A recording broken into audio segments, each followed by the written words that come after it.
অষ্টম শ্রেণীর শিক্ষার্থীরা, আজকে আমরা আলোচনা করব তোমাদের ষান্মাসিক সামষ্টিক মূল্যায়ন ইতিহাস ও সামাজিক বিজ্ঞান বইয়ের প্রশ্ন নিয়ে। অর্থাৎ এখানে কি কি গুরুত্বপূর্ণ প্রশ্ন এবং তোমাদের জন্য নির্দেশনা দিতে পারে এবং সবচেয়ে বেশি গুরুত্বপূর্ণ এবং যেগুলো তোমাদের অনুশীলন করতে হবে পরীক্ষার জন্য, সেগুলো আমরা এই ভিডিওর মাঝে তুলে ধরবো। আমরা ধারাবাহিকভাবে তোমাদের সকল বইয়ের সমাধান এই জয়েস লাইব্রেরিতে তুলে ধরি সারা বছরই। এর জন্য তোমরা জয়েস লাইব্রেরিটি শেয়ার করে রাখতে পারো।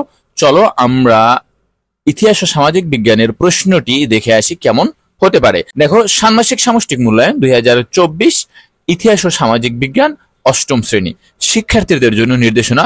তোমরা দলে বিভক্ত হয়ে তথ্য সংগ্রহ করবে এবং বিভিন্ন বিষয়ে যা তোমাদের মূল্যায়নে প্রয়োজন হবে তথ্য সংগ্রহের ক্ষেত্রে নিজ নিজ এলাকার মানুষের কাছে যাবে এবং বৈজ্ঞানিক পদ্ধতিতে তথ্য সংগ্রহ করবে। এটা তোমাদের নির্দেশনা বা বলে দেওয়া হলো। এরপর দেখো, কাজ 1, দলীয় কাজ। এটি তোমাদের দলীয়ভাবে সম্পন্ন করতে হবে। তোমার এলাকার সামাজিক এবং প্রাকৃতিক উপাদানের তালিকা তৈরি করো। অর্থাৎ তোমার এলাকায় সামাজিক উপাদান সমূহ কি কি এবং প্রাকৃতিক উপাদান সমূহ কি কি তার একটি তালিকা তৈরি করতে হবে। এরপর দেখো, খ নং প্রশ্ন, সামাজিক উপাদানের মধ্য থেকে এমন একটি উপাদান চিহ্নিত করো যা 20 বছর আগের এবং বর্তমানে তা পরিবর্তন হয়েছে।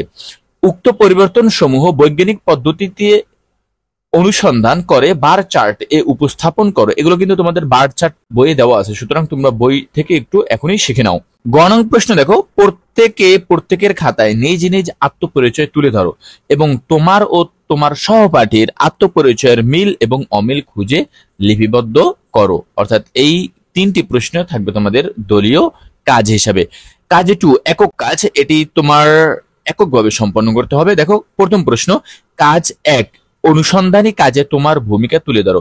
অর্থাৎ তোমার এলাকায় 20 বছর আগের এবং বর্তমান যে পেশার পরিবর্তন এসেছে বা সামাজিক বা প্রাকৃতিক উপাদানের পরিবর্তন হয়েছে তা যে বৈজ্ঞানিক পদ্ধতিতে অনুসন্ধান করে বার চার্ট আকারে উপস্থাপন করছো, এই কাজে তোমার ভূমিকা কেমন ছিল তা তোমাকে তুলে ধরতে হবে।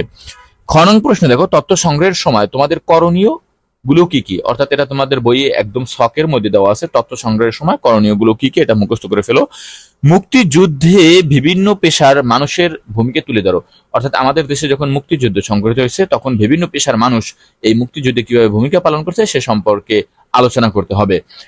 ঘ নং প্রশ্ন দেখো, তোমার আত্মপরিচয় ধরে রাখার জন্য কি কি চ্যালেঞ্জ মোকাবেলা করতে হয়েছে অথবা আত্মপরিচয় ধরে রাখার জন্য কি কি চ্যালেঞ্জ রয়েছে সেগুলো উল্লেখ করো। এইভাবে তোমার কাজ 2 অর্থাৎ একক কাজটি সম্পন্ন করতে হবে তোমার নিজেকেই। এরপর দেখো, কাজ 3, দলীয় কাজ। এটি দলীয়ভাবে সম্পন্ন করতে হবে। ক নং প্রশ্ন, বিভিন্ন দেশে কেন যুদ্ধ সংঘটিত হচ্ছে তার মূল কারণ খুঁজে বের করে তালিকাবদ্ধ করো। অর্থাৎ বিভিন্ন দেশে আমরা জানি চলমান সময়ে বিভিন্ন দেশে যুদ্ধ সংঘটিত হচ্ছে, অথবা পূর্বে ভিয়েতনাম যুদ্ধ, তারপর বর্তমানে ইউক্রেন যুদ্ধ, ফিলিস্তিনের যুদ্ধ।